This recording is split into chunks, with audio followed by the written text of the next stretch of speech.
Hello everyone, welcome to our channel commerce shining star. हमारे channel में आप सभी का स्वागत है। आई एम अंकित शर्मा और आज हम कवर करेंगे लिवरेज का पार्ट 2। लिवरेज का पार्ट 1 हमने पहले कवर कर लिया था। आज हम लिवरेज का पार्ट 2 कवर करने वाले हैं। चलिए वीडियो शुरू करते हैं। उससे पहले अगर आपने हमारे चैनल को अब तक सब्सक्राइब नहीं किया है तो आप इसे सब्सक्राइब कर सकते हैं कॉमर्स शाइनिंग स्टार से, और साथ के साथ अपने दोस्तों में शेयर कर सकते हैं ताकि ज़्यादा से ज़्यादा लोगों को ये इन्फॉर्मेशन मिल सके और ज़्यादा से ज़्यादा लोग इस टॉपिक को कवर कर सकें। कहने को ये टॉपिक बहुत टफ हो जाता है, लेकिन अगर हम इसको तरीके से समझें तो इस टॉपिक में इतनी टफ वाली बात है नहीं, इसमें इतना मुश्किल कुछ नहीं है। तो चलिए शुरू करते हैं आज की वीडियो। और अगर आपने हमें अभी टेलीग्राम चैनल पे ज्वाइन नहीं किया है तो आप हमें टेलीग्राम चैनल पे भी ज्वाइन कर सकते हैं। लिंक आपको यहाँ पे डिस्क्रिप्शन में मिल जाएगा और नाम मैंने यहाँ पे दे रखा है। देखिए, Telegram channel commerce shining star 098, आप यहाँ पे डायरेक्टली हमें ज्वाइन कर सकते हैं। वहाँ पे हमारा एक डिस्कशन ग्रुप भी है जिसमें आपके कोई डाउट्स वगैरह होते हैं तो हम वो डिस्कस करते हैं। और इसके अलावा हमारा एक ग्रुप है जिसमें हमारे पीडीएफ्स, नोट्स या फिर कोई भी वीडियो इंपॉर्टेंट होती है जो हमारी पढ़ाई के लिए होती है, यूजीसी नेट एग्ज़ाम के लिए या आपके कॉमर्स के सब्जेक्ट के लिए, तो हम आपको उसे शेयर करते हैं। तो चलिए शुरू करते हैं। देखिए, लास्ट टाइम हमने जो पढ़ा था, लास्ट टाइम हमने पढ़ लिया था टाइप्स ऑफ लिवरेज और लिवरेज का मीनिंग क्या होता है। आज हम उससे आगे बात करेंगे लिवरेज के। देखिए, लिवरेज मैंने आपको बड़े इजी वे में बताने की कोशिश की थी, उम्मीद करते हैं आपको समझ आया होगा। मैंने आपको बताया था लिवरेज में हम क्या करते हैं। लिवरेज एक ऐसी चीज़ होती है जो भी किसी चीज़ को हेल्प करती है ओनर्स को रिटर्न वापस करने में। जैसे कि मैंने आपको एग्जाम्पल दिया था जनरेटर वाला, काफ़ी फेमस एग्जाम्पल हुआ था वो, आप में से काफ़ी बच्चों को उससे क्लियर हुआ था। तो वही वाली बात है, जैसे एक जनरेटर को स्टार्ट करने के लिए लीवर जो होता है, जिसे हम हत्ती कहते हैं, वो स्टार्ट करता है उसे, ऐसे ही सेम लिवरेज होता है जो किसी कंपनी को स्टार्ट होने में, उसकी इफेक्टिवनेस बढ़ाने के लिए अलग अलग चीज़ें में यूज़ होता है। ये टर्म फाइनेंस की है, बेसिकली बिजनेस फाइनेंस और कैपिटल मार्केट की बात कर सकते हैं हम। ये बेसिकली फाइनेंस का रिलेटेड टॉपिक है, इसमें हम बहुत सारी चीज़ें कवर करते हैं। तो देखिए, ये 3 तरह का होता है जो मैंने आपको बताया था, ऑपरेटिंग, फाइनेंशियल और कंबाइंड। ऑपरेटिंग हमारा लास्ट में हो चुका था, अब हम करेंगे फाइनेंशियल और कंबाइंड। ठीक, चलिए। देखिए, कंबाइंड और फाइनेंशियल में फ़र्क क्या होता है। देखिए, तीनों चीज़ में ना माइनर सा डिफरेंस है। आज की वीडियो में मैं पहले आपको फाइनेंशियल और कंबाइंड का मतलब बताऊंगा, उसके बाद सिंपल से डिफ्रेंशिएट करके तीनों चीज़ों को क्लियर करूंगा। बहुत इजीली आप इसको समझ सकते हैं। तो अगर मैं बात करूं ऑपरेटिंग लिवरेज की, तो आपने ऑपरेटिंग लिवरेज में क्या पढ़ा था।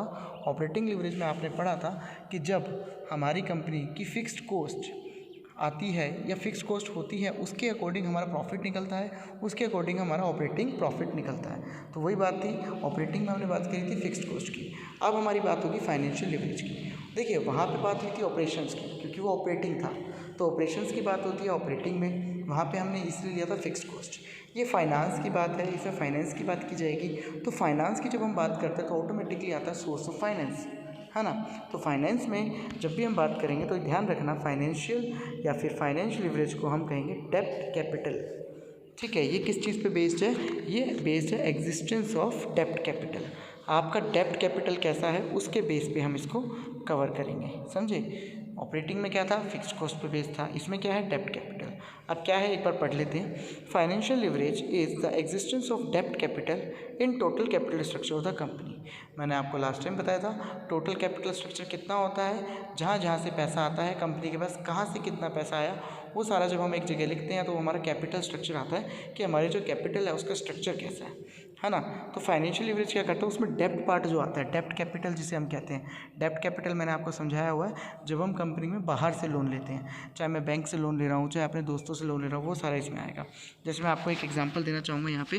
देखिए, 2 तरह के सोर्स ऑफ फाइनेंस होते हैं। एक सोर्स ऑफ फाइनेंस होता है ओनर्स इक्विटी और एक होता है आपका डेब्ट इक्विटी। अब दोनों में फ़र्क क्या होता है, जब आप ओनर्स की बात करते हैं तो ओनर्स में क्या होता है, जैसे आप एग्जाम्पल लेंगे, आप अपना एग्जाम्पल लीजिए। देखिए, आप छोटे बच्चे थे, ठीक है, जब आप छोटे स्टूडेंट थे, छोटे बच्चे थे, तो आपका क्या था, सारा सोर्स ऑफ फाइनेंस आपके पेरेंट्स से, आप उस पर डिपेंड थे, उन पे, है ना। तो क्या था, जब आप डिपेंड होते तो आपके ऊपर कोई भी खर्चा होता था तो वो कौन करता था, आपके पेरेंट्स करते थे। तो वो क्या हो गया, आपका ओनर सिक्योरिटी हो गया, क्योंकि आपके ओनर्स ने ही आप पे खर्च कर दिया। लेकिन जब आप जैसे जैसे बड़े हो जाते हो तो आपको मन नहीं करता कि भाई मैं अपने पेरेंट्स पे खर्चा करवाऊँ अपने ऊपर, आपका मन करता है कि मैं उनके लिए कुछ करूँ। तो ऐसी सिचुएशन जब आती है तो आप कभी कभार अगर मुसीबत में पड़ जाते हैं तो आप पेरेंट्स से मांगने की बजाय दोस्तों से उधार लेना शुरू करते हैं कि यार तू मेरे को 100 रुपये दे दे। 100 रुपये तो खैर मैं बहुत कम अमाउंट बोल रहा हूँ, यार तू मेरे को 5,000 रुपये दे दे, मेरे को ज़रूरत है। तो ये क्या हो गया, आपका फ्रेंड जो है वो आपका फैमिली मेम्बर नहीं है ना, वो आउटर पार्टी है। तो इसलिए उससे अगर आप कोई पैसे लेंगे, उससे अगर आप कोई उधार लेंगे तो वो आपका कहलाएगा डेब्ट। और वहीं अगर आप घर वालों से लेते थे तो वो आपका हो गया ओनर सिक्योरिटी। तो यहाँ पे जब भी हम बात करेंगे फाइनेंशियल लिवरेज की, तो उसमें हम बात करेंगे किसकी, दोस्त के पैसे की, यानी कि डेब्ट की। उम्मीद है आप क्लियर हो गया होगा आपको फाइनेंशियल लिवरेज। फाइनेंशियल लिवरेज वो लिवरेज है जो बेस्ड है किस चीज़ पे, उधार पे, पूरी की तरह कि आपने कितना उधार लिया, कैसे चुकाना है, कितना आप उसको ब्याज दोगे, ये सब चीज़ें जो आती हैं इसके अकॉर्डिंग अगर आपका कोई लिवरेज बनता है तो वो आपका फाइनेंशियल लिवरेज कहलाता है। ठीक, अब शॉर्ट में बात करते हैं। यूज़ ऑफ डेब्ट fund along with the owner's fund in the capital structure is called financial leverage. वही वाली बात, आप अपने पेरेंट्स से पैसे लेते हैं, उसके साथ साथ अगर आप दोस्तों से भी उधार लेने लग जाएं तो आपको क्या कहलाया जाएगा, फाइनेंशियल लिवरेज कहलाया जाएगा। अगर एज अ कंपनी बात करें तो एज अ कंपनी जो आपके शेयर होल्डर हैं, आप उसके अलावा अगर कंपनी में ऐसा एक्स्ट्रा पैसा लेते हैं जो पैसा आपकी कंपनी में शेयर होल्डर ना देके आप किसी से उधार लेते हो मार्केट में जाके, चाहे वो बैंक से ले सकते हो आप उधार, है ना, चाहे वो आप किसी भी NBFC से रख सकते हैं। NBFC समझते हैं ना, नॉन बैंकिंग फाइनेंस इंस्टीट्यूशंस।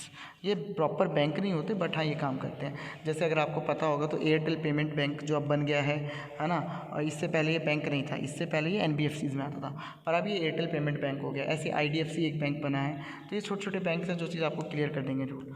चलिए आगे बढ़ते हैं, समझ आया पॉइंट। सिंपल सी बात में अगर हम कहें तो ऑपरेटिंग लिवरेज में हम बात करते थे फिक्स कॉस्ट की, इसमें हम बात करेंगे उधार की, डेब्ट की। चलिए अब इसके फीचर्स देख लेते हैं। एक बार मीनिंग क्लियर होने से ना आपको ऑटोमेटिकली चीज़ें आती है। देखिए अब मैं पॉइंट पढ़ूंगा, आपको समझने में दिक्कत नहीं आएगी। ये कंसर्न होता है लाइबिलिटी, क्योंकि इसमें डेब्ट की बात होती है। जी बिल्कुल, लाइबिलिटी बढ़ती है, आपके दायित्व बढ़ते हैं। अगर आप किसी दोस्त से उधार लेते हैं तो क्या होता है, आपको उसको कभी ना कभी तो चुकाना पड़ेगा ना। अगर दोस्त अच्छा है तो ब्याज नहीं लेगा, लेकिन पैसा तो आपको चुकाना पड़ेगा। तो ये होगा आपका डेब्ट। जब आप पैसा चुकाते हो उसे तो वो डेब्ट होता है। वहीं पर अगर आपके मम्मी पापा से आप पैसे लेते हैं तो आपको चुकाना नहीं पड़ता वो भी है, लेकिन हाँ आप पे ब्याज नहीं लगता, उस पर आप वो ज़्यादा कुछ कहते नहीं हैं, तो वो आपका हो जाता है ऑनर सिक्योरिटी। ठीक, तो यहाँ पे क्या है, लाइबिलिटी बढ़ जाती है, आपके दायित्व बढ़ जाते हैं क्योंकि आप उधार ले रहे हो, डेब्ट ले रहे हो। और ये इंपॉर्टेंट पार्ट होता है कैपिटल मिक्स का। जब भी हम अपनी कैपिटल मिक्स करते हैं तो बोला जाता है कि आप एक अच्छी कंपनी की बात ये बोली जाती है, एक कंपनी वो अच्छी कंपनी है जो अपने शेयर होल्डर के साथ साथ अपने डेब्ट से भी पैसे ले। एक कंपनी वो अच्छी कंपनी बन जाती है जो अपने शेयर होल्डर के साथ साथ अपने डेब्ट के रेशो को मेंटेन करके रखे। यानी कि अगर मैं एक कंपनी हूँ तो मैं अगर अपना 40% शेयर से ले रहा हूँ और 60% अगर मैं डेब्ट से ले रहा हूँ तो मेरी कंपनी बढ़िया मानी जाएगी। क्यों मानी जाएगी, उसका रीज़न ये है कि देखो उधार हर कोई नहीं देता, उधार आपको मिलता है आपकी काबिलियत के अकॉर्डिंग। कोई भी कंपनी किसी कंपनी को उधार देगी वो ये सोच के देगी, कोई भी बैंक इवन आपको लोन देता है तो वो देखता क्या है, वो सबसे पहले ये देखता है कि आप उसको चुकाओगे कैसे। इसीलिए बोला जाता है कि जब दोनों चीज़ का मिक्स होता है तब आपकी कंपनी को बेटर पोजीशन में माना जाता है, क्योंकि आप पे भरोसा किया जा सकता है कि आप उनका पैसा चुका दोगे, इसीलिए तो आपको उसने लोन दिया। ठीक, इसीलिए ये वाला पॉइंट इंपॉर्टेंट हो जाता है कि आप दोनों तरह की चीज़ों को मिक्स करके चलिए। आप शेयर्स के साथ साथ उधार भी लीजिए ताकि आपकी मार्केट में गुडविल बनी रहे, और आप जब टाइम टू टाइम पेमेंट करोगे तो कहीं ना कहीं उसकी लिमिट इंक्रीज़ हो जाती है और आपको बैंकों में अच्छा एक तरह से वैल्यू मिलती है, एडवांटेज मिलता है, ताकि वो आगे आपको और ज़्यादा लोन दे सकते हैं। तो ये अच्छी बात मानी जाती है कि दोनों चीज़ों को मिक्स करके चलना चाहिए।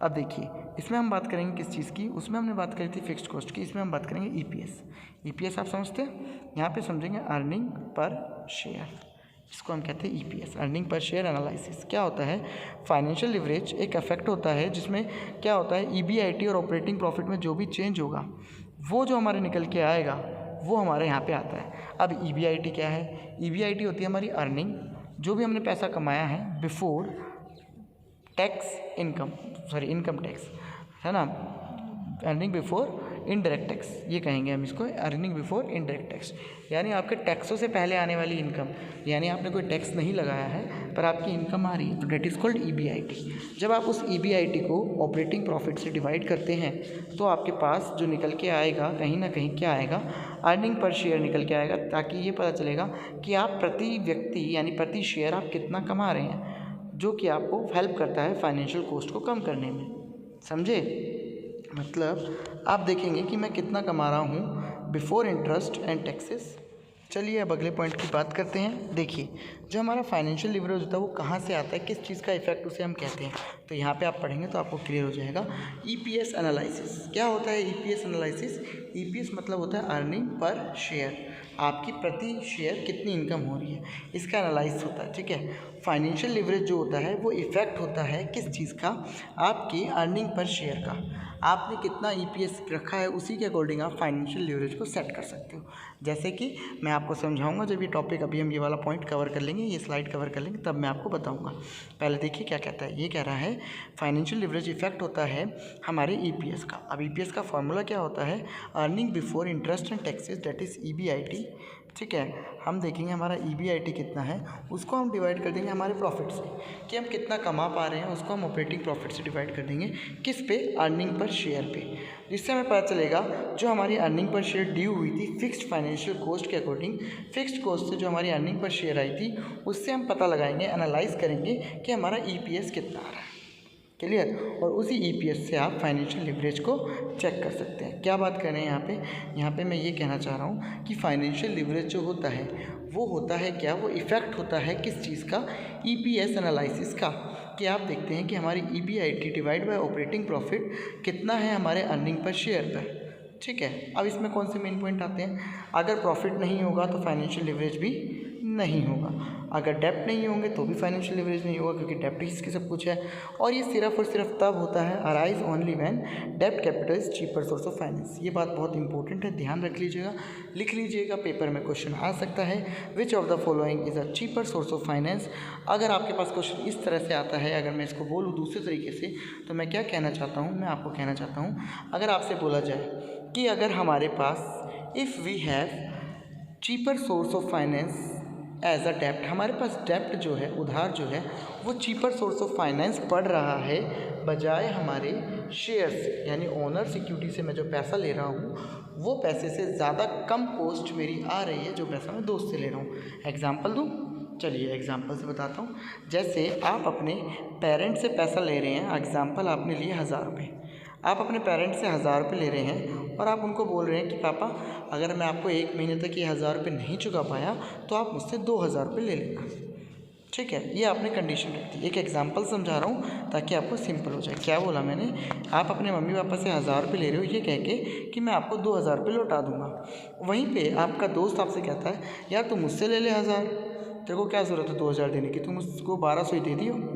अब यहाँ पे देखो, यहीं पे आपको पता चल जाएगा आपका ओनर सिक्योरिटी से कितना पैसा आ रहा था, 1000 का 2000, यानी आपकी कॉस्ट ज़्यादा हो रही थी। पर आपके दोस्त ने कहा यार ये छोटी मोटी चीज़ तो मुझसे मांग लिया कर, क्यों आंटी अंकल को तंग करता है। तो उसने कहा तू मुझसे 1000 रुपये ले ले, मुझे 2000 मत दियो, मेरे को सिर्फ 1200 दे दियो। अब आपको यहाँ दिख रहा है चीपर सोर्स ऑफ फाइनेंस क्या हो गया हमारा? डेप्ट कैपिटल। तो ऐसी सिचुएशन में आप क्या करोगे? डेप्ट लोगे। समझ गए इस एग्जाम्पल से? जब भी कंपनी के पास डेप्ट सस्ता होता है तो वो उसको लेना प्रेफर करती है। चलिए तो अब हम बात करते हैं फाइनेंशियल लिवरेज की, उसी से फाइनेंशियल लिवरेज आता है। अब देखिए इसमें डिग्रीज़ होती हैं अलग अलग फाइनेंशियल लिवरेज की। कौन कौन सी डिग्री होती है? तो देखिए सबसे पहले हम पढ़ेंगे high degree of finance leverage.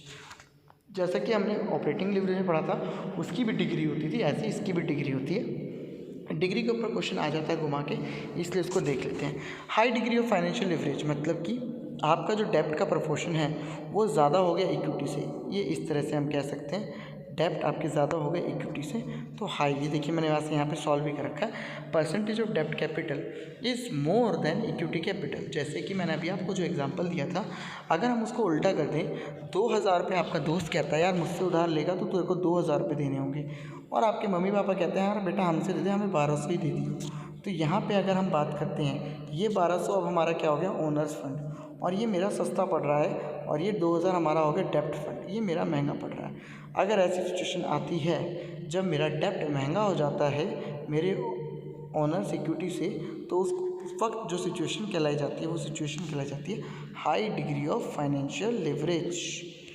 Clear? वो डिग्री आपकी कहलाई जाती है फाइनेंशियल लिवरेज का हाई डिग्री। चलिए अगला देखते हैं। अब उसी का जस्ट अपोजिट आएगा लो डिग्री। अब आपको हाई समझ आ गया तो ये भी क्लियर हो जाएगा। वहाँ पे क्या था? वहाँ पे आपने दोस्त से 2000 रुपये देने थे दोस्त को 1000 के बदले, और मम्मी पापा को आपको कितने देने थे? 1000 के बदले आपको मम्मी पापा को 1200 रुपये देने थे। यहाँ पे थोड़ा उल्टा है। यहाँ पे क्या कहता है? यहाँ पे मम्मी पापा को ज़्यादा देने हैं, दोस्त को कम देना है। यानी कि अगर मैं वही एग्जांपल लेके चलूँ जो मैंने आपको समझाया था उस अकॉर्डिंग चले, आपका दोस्त कह रहा है यार तू मेरे को एक काम कर, तू मेरे से 1000 रुपये ले ले पर मेरे को 1500 लौटा दिया, और आपके मम्मी पापा कह रहे हैं ठीक है बेटा 1000 रुपये ले लो लेकिन आप हमें ना 1800 रुपये चुकाना। अब आप देखोगे आप मम्मी पापा से ले रहे हो तो 300 रुपये आपको एक्स्ट्रा पे करने पड़ेंगे, और अगर दोस्त से लोगे तो 300 का फ़ायदा हो जाएगा। तो ये क्या होता है, इस सिचुएशन पे क्या कहते हैं, इस सिचुएशन को हम कहते हैं लो डिग्री ऑफ फाइनेंशियल लिवरेज। देखिए दिख रहा होगा आपको, तब इसीलिए हम इसको कहते हैं लो डिग्री। कम हो जाता है, क्यों? क्योंकि हमारा डेप्ट सस्ता हो जाता है। क्लियर? दोनों पॉइंट क्लियर। जब हमारे पास डेप्ट ज़्यादा महंगा हो और ओनर से, तो हमारे पास हाई डिग्री। अगर हमारे पास डेप्ट कम हो ओनर से, तो हमारे पास लो डिग्री। क्लियर? आपके पास 100 रुपये हैं जेब में, अगर आपके पास 100 रुपये हैं जेब में और 100 के 100, अगर हम एग्जांपल लेते हैं यहाँ पे, तो देखिए अगर आपके पास 100 रुपये हैं जेब में, ठीक, और 100 रुपये आप देखिए किसी से 1200 रुपये उधार ले रहे हो और किसी से 600 रुपये उधार ले रहे हो, तो ऑटोमेटिकली जिससे आप ज़्यादा उधार ले रहे हो वो ज़्यादा रिस्क वाला है ना। तो जब आप उधार ले रहे होते हो और वो उधार कम होता है तो आपका लो ऑपरेटिंग लिवरेज आता है। आगे बढ़ते हैं। अब देखिए trading on equity and gearing. अब एक चीज़ आती है गियरिंग, ये आपने सुना होगा कई बार, लेकिन आपको मीनिंग शायद क्लियर ना हो कि गियरिंग क्या होता है, गियर लगाना क्या होता है ना। अब देखो गियर लगाने का मतलब वैसे ही होता है जैसे गियर का नेचुरल मीनिंग होता है। गियर का नेचुरल मीनिंग आपको पता है, गियर का मतलब है किसी चीज़ को शिफ्ट करना, आगे बढ़ाना। तो ये भी तो वही कह रहा है, ट्रेडिंग ऑन इक्विटी को हम गियरिंग कहते हैं, जब हम इक्विटी पे पैसा लगाना शुरू कर देते हैं। अब देखो यहाँ पे मैंने आपको एग्जांपल दे रखा था, 100% है, 60% डेप्ट है, 40% इक्विटी है, ये हमारे कैपिटल स्ट्रक्चर दे रखा है। अब देखो there are almost same because the purpose of using डेप्ट capital is creating gear for trading on equity. यानी कि जब भी हम पैसा लगाते हैं फाइनेंशियल लिवरेज में, कहीं ना कहीं हम अपने इक्विटी को गियर करते हैं। कैसे? अगर आप उधार ज़्यादा लेंगे, अगर आप उधार ज़्यादा ले लेते हैं तो जो आपके शेयर होल्डर है उसका जो खर्चा है वो कम हो जाएगा। आपके पास शेयर होल्डर है, अभी के प्रेजेंट के टाइम में आपके पास शेयर होल्डर कम है, ठीक है, और आप उधार ले रहे हैं, तो शेयर होल्डर कम है तो आपका रिटर्न भी कम जाएगा। शेयर होल्डर पे रिटर्न कम जाएगा तो आप क्या करोगे, ट्रेडिंग कर दोगे इक्विटी की, ये माना जाता है। ठीक है, capital is creating gear for trading on equity. Financial leverage on return the general rate of earning on capital employ is on capital of the company.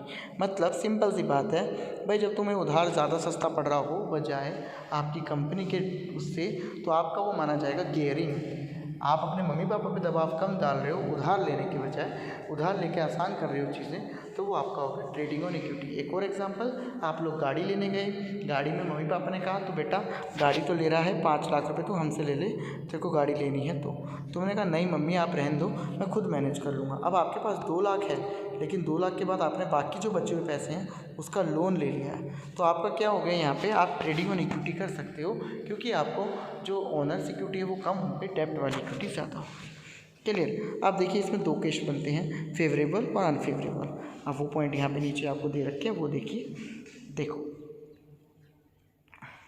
Favourable financial leverage को ही हम ट्रेडिंग ऑन इक्विटी कहते हैं। ये question घुमा के आ सकता है, trading और इक्विटी को किस नाम से जानते हैं, ये फाइनेंशियल लिवरेज फेवरेबल को क्या कहते हैं, तो आपको पता है ट्रेडिंग ऑन इक्विटी में।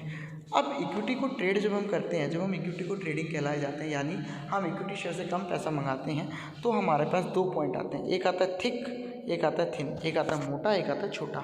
ठीक है, मोटा कब हो जाएगा, जब आपका डेप्ट ज़्यादा हो जाएगा ऑटोमेटिकली। ये जो सिचुएशन है 60% डेप्ट है, 40% इक्विटी है, तो ये मेरा थिक वाला केस हो गया। वहीं अगर मैं उल्टा कर दूँ, ये 30% कर दूँ और ये वाला मैं 20% कर दूँ, तो मेरा यहाँ पे डेप्ट कम हो गया, इक्विटी ज़्यादा होगी तो थिन हो गया।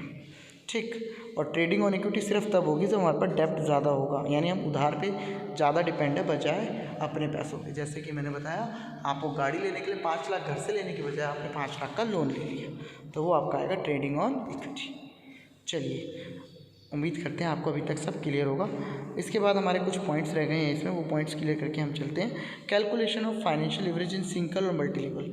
अब इसके ना 2 लेवल होते हैं, एक सिंगल लेवल, एक मल्टीपल लेवल। इनके अपने अपने फॉर्मूले होते हैं और ज़्यादा कुछ फ़र्क नहीं है। देखिए आप फॉर्मूले देख लीजिएगा, सारा क्लियर हो जाएगा। अगर हम बात करते हैं इसकी सिंगल लेवल की, तो सिंगल लेवल में EBIT यानी earning before interest and tax divide by EBIT minus interest. ठीक है, ये आपको मैंने यहाँ पे शॉर्ट में भी दे रखा है। वहीं अगर डिग्री की बात करते हैं, तो डिग्री में हमारे पास परसेंटेज में आंसर आता है। वहाँ सिंपल है, यहाँ पे परसेंटेज है, परसेंटेज चेंज इन EPS, हमारी अर्निंग पर शेयर कितनी बदली है किसके मुकाबले में, हमारे EBIT के बारे में। ठीक है, फिर मल्टीप्लाई कर देते हैं आप, यहाँ पे जो कर रखा है और उससे आपका आंसर आ जाता है। चलिए, in financial leverage equity can make more profit can release leverage in case of profit only. ऐसे केस में हम इक्विटी को पैसा तभी देते हैं जब हमारे पास पैसा होता है। पहले हम उधार चुकाएंगे, अगर हमारा प्रॉफिट नहीं हुआ तो हमें इक्विटी को कुछ भी देने की ज़रूरत नहीं है, अगर हमारा प्रॉफिट हुआ तो इक्विटी को देने की ज़रूरत है। अब हम बात करेंगे ऑपरेटिंग लिवरेज और फाइनेंशियल लिवरेज में डिफरेंस। जैसा कि मैंने आपको कहा था कि मैं इसमें डिफरेंस भी कराऊंगा, तो डिफरेंस की बात करते हैं, इससे आपको थोड़े पॉइंट और क्लियर हो जाएंगे। अगर किसी को एक बार में क्लियर नहीं होता तो वो टेलीग्राम चैनल पे या टेलीग्राम ग्रुप पे डिस्कस करके पूछ सकता है, नहीं तो वो यहाँ पे भी बार बार वीडियो को देख के देख सकता है। देखो, ऑपरेटिंग में क्या होता है, सिंपल भाषा में समझ जाएगा। ये फिक्स कॉस्ट को यूज़ करता है, ये आपका कैपिटल को यूज़ करता है। ये फिक्स एसेट मानता है, ये लायबिलिटी होती है, ये हमारी कॉस्ट फिक्स होती है, ये हमारी डेब्ट कैपिटल होती है, उधार लिया होता है। ठीक, इसमें कोई भी टैक्स का बेनिफिट नहीं मिलता, इसमें टैक्स का बेनिफिट मिल जाता है। जब भी आप उधार लेते हैं तो सब्सिडी मिलती है, वो आपका टैक्स का बेनिफिट में ही कहलाया जाता है। अगला, इसका जो फॉर्मूला है contribution divide by operating profit, इसका जो फॉर्मूला है EBIT divide by EBIT minus 1। और फार्मूला भी देख लेते हैं मल्टी लेवल पे, change in operating leverage is equal to change in sales. अगर कुछ ऑपरेटिंग लिवरेज में बदलेगा तो सेल्स में बदलेगा, ये कॉन्सेप्ट हमारा ऑपरेटिंग लिवरेज कहता है। और वहीं पे अगर हम बात करते हैं EPS की और EBIT की, अगर ये हमारे पास EPS EBIT डिवाइड कर दें तो हमारे पास फाइनेंशियल लिवरेज आता है। फॉर्मूले हैं बेसिकली। कंबाइंड लिवरेज खत्म करते हैं फिर वीडियो को। कंबाइंड लिवरेज क्या है? कंबाइंड लिवरेज सिंपल सी बात करें, इन दोनों को कंबाइन कर लिया। ठीक है, combined leverage that summarise the combination of effective both the चीज़, दोनों की दोनों चीज़ों को हमने कंबाइन कर लिया। कैसे कंबाइन किया ये देखिए, हमने क्या किया, हमने डिग्री ऑफ लिवरेज और ये जो हमारे पास पॉइंट है अगला DFL, इन दोनों को मल्टीप्लाई किया। ठीक है, मल्टीप्लाई करने के बाद हमारे पास जो आएगा वो हमारा आंसर माना जाएगा। डिग्री ऑफ कंबाइंड लिवरेज कैसे निकलती है, आपको डोल माइनस DFL, सॉरी यहाँ पे देखते हैं, हाँ, डोल मल्टीप्लाई में DFL, ये आपको करना पड़ेगा। ये करने के बाद आपको फुल फॉर्म दे रखे DOL degree of operating leverage और डिग्री ऑफ फाइनेंशियल लिवरेज। इन दोनों को जब आप मल्टीप्लाई करते हो तो आपका कंबाइंड लिवरेज आता है। एक से भले दो, तेरे पास भी 100 रुपये, मेरे पास भी 100 रुपये, चलो मार्केट चल के खाते हैं, तो हमारे पास कितने रुपये हो गए, 200। तो वही वाली बात बोल रहा है, degree of operating leverage multiply degree of fix leverage. इन दोनों को जब हम एक साथ ले लेते हैं, मिक्स कर लेते हैं, तो हमारी वो कंबाइंड लिवरेज हो जाती है। ठीक है, तुम्हारे दोस्त के पास भी 1000 रुपये, तुम्हारे पास भी 1000 रुपये, दोनों ने कहा चलो पार्टी करते हैं, दोनों ने कंट्रीब्यूट करा 1000, तो आपका क्या हो गया, कंबाइन हो गया। यही आपका होता है degree of combined leverage. Clear? So thank you.